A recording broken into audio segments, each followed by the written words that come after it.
تبارك الذي بيده الملك وهو على كل شيء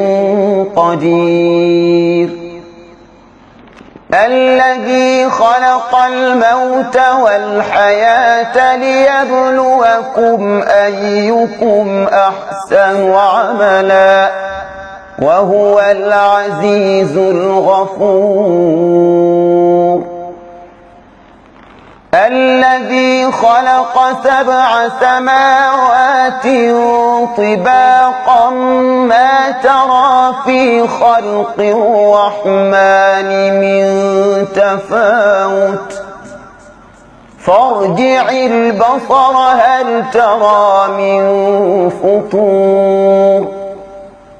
ثم ارجع البصر كرتين ينقلب إليك البصر خاسئا وهو حسير ولقد زينا السماء الدنيا بمصابيح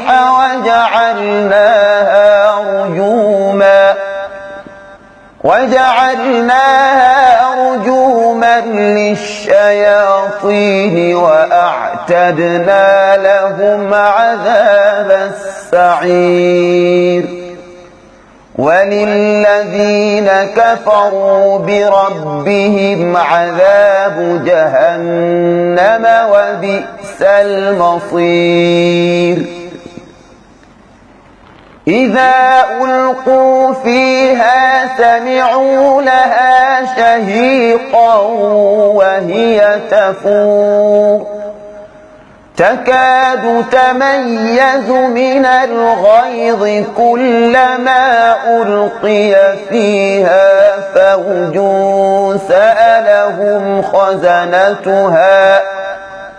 سألهم خزنتها ألم يأتكم نذير قالوا بلى قد جاءنا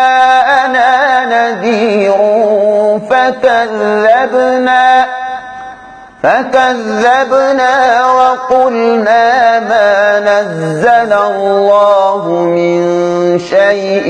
إن أنتم إلا في ضلال كبير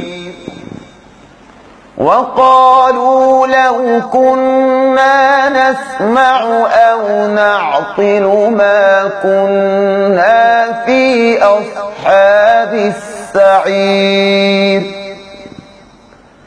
فاعترفوا بذنبهم فسحقا لأصحاب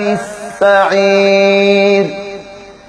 إن الذين يخشون ربهم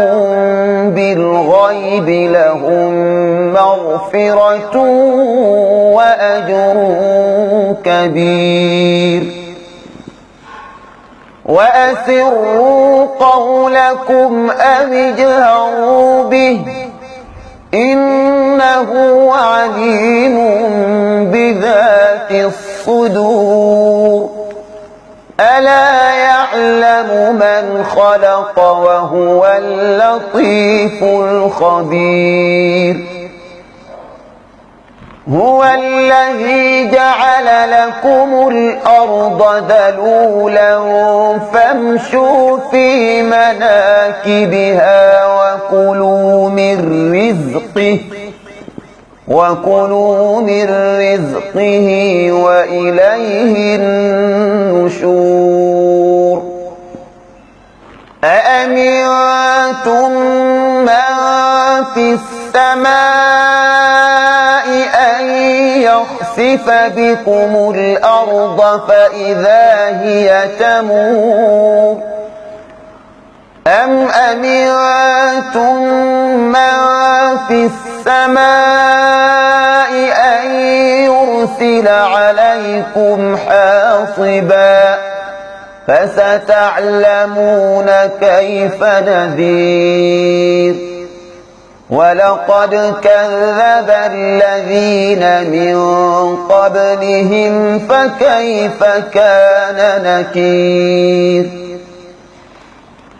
أولم يروا إلى الطير فوقهم صافات ويقبضن ما يمسكهن إلا الرحمن إنه بكل شيء بصير أمن هذا الذي هو جند لكم ينصركم من دون الرحمن إن الكافرون إلا في غرور أمن هذا الذي يرزقكم إن أمسك رزقه بل لجوا في عتو ونفور أفمن يمشي مكبا على وجهه أهدى أمن يمشي سويا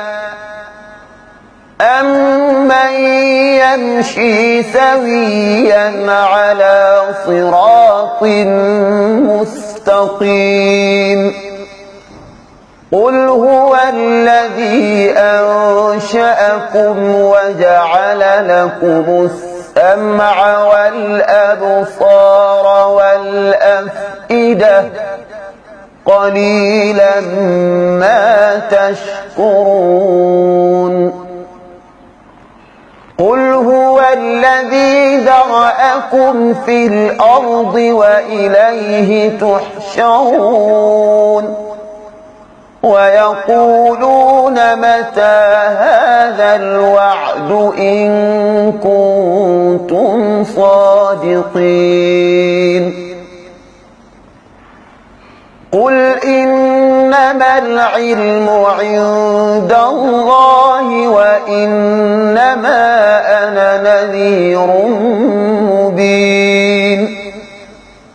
فلما رأوه زلفة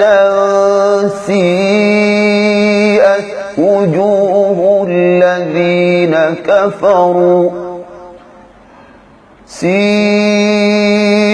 وجوه الذين كفروا وقيل هذا الذي كنتم به تدعون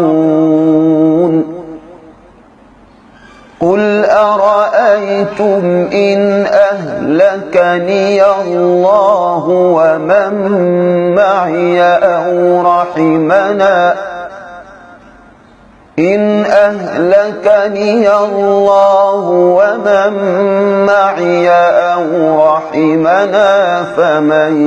يجير الكافرين من عذاب أليم قل هو الرحمن آمنا به وعليه توكلنا فستعلمون من هو في ضلال مبين قل أرأيتم إن أصبح ماؤكم غورا فمن يأتيكم بماء